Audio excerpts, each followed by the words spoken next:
So the Rookie of the Year race has been a heated one. It has been a heated Rookie of the Year race. And at this point right now, we are more than halfway through the season. But at this point right now, in the bookies' odds, Caitlin Clark is a bigger favourite than she has ever been. She is a bigger favourite than she has ever been for Rookie of the Year. Which is, again, mad. Which is mad. The streak is alive. But Caitlin Clark basically having the greatest passing run of 5 games in the history of the sport just shows that it appears to be very, very one-sided. And by the way, although Angel Reese has gotten up in the odds, Caitlin Clark started this year minus 800. Like Cameron Brink is plus 1400. But Caitlin Clark started the year minus 800. She was as low as minus 300 a week ago. Angel Reese was as high as plus, I think she was as high as like plus 150 a week ago. Right now, and by the way, these odds are, like Angel Reese, you can get her at plus 600 now. She's 6-1 for Rookie of the Year. And I saw, and by the way, don't gamble, by the way, I'm just talking about this for education purposes. Don't gamble, don't be dumb, don't bet on these. And if you do want to support somebody that will never take a gambling sponsorship, will never tell anyone to bet, if you guys are new to the channel, just subscribe. That's all. That's enough support. But yeah, the crazy thing is that after the game yesterday, the odds changed to minus 1400 on, I think FanDuel and Bet365 were the only people that had them. It was like minus 1400.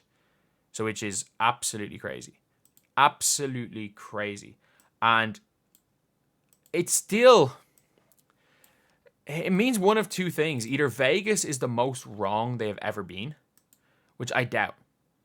I don't see how Vegas can be nearly as wrong.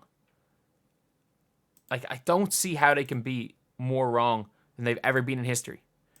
Like, these are the odds. This is like almost the Jokic odds of winning MVP last year, when everyone thought there's no way that these odds are thing. Because, again, most of the money has been put on Angel Reese. Most of the bets have been on Angel Reese.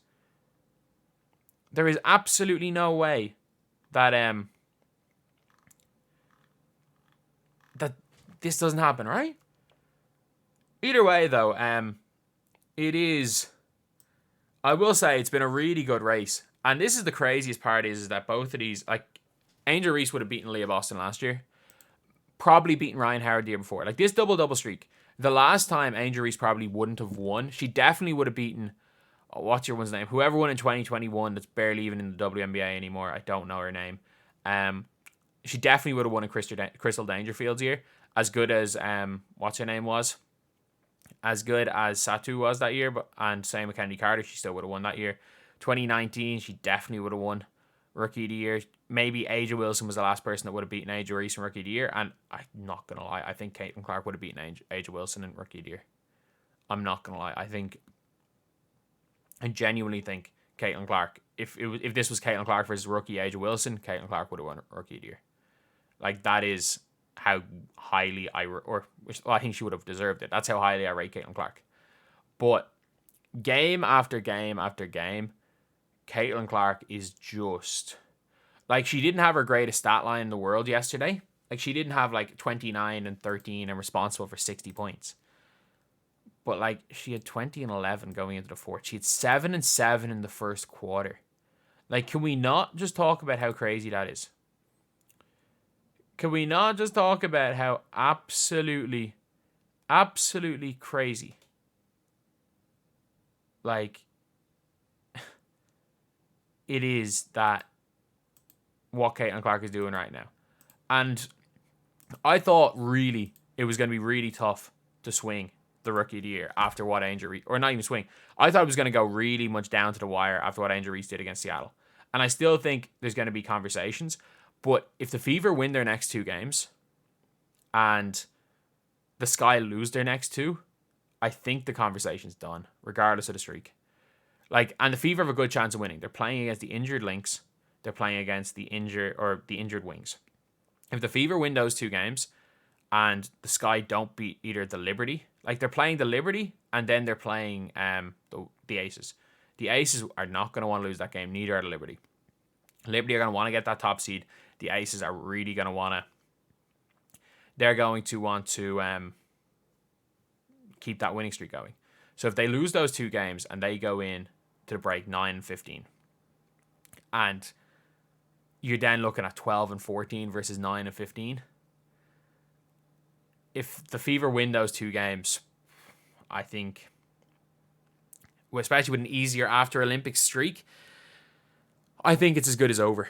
I think if Caitlin Clark has 2 more ridiculous games, if she stinks it up for 2 games and they win both, and Angel Reese averages 20 and 20 and they lose both of them, then we can change the story. But I think right now, I think even though no matter how much the logic was sound, heck, Dawn Staley's out there saying that Angel Reese is Rookie of the Year, Juju Watkins is saying Angel Reese is Rookie of the Year, anyone that is being asked thinks Angel Reese is Rookie of the Year. I think it's very, very close to saying Angel, being able to just say, how the hell do you think Angel Reese is Rookie of the Year? I think we're getting really close to that. And I've always said that there was a legitimate argument either side, and I still think there is. I think at this point, you can argue both ways. I think if you think Angel Reese is Rookie of the Year right now, there's a completely justified argument for that.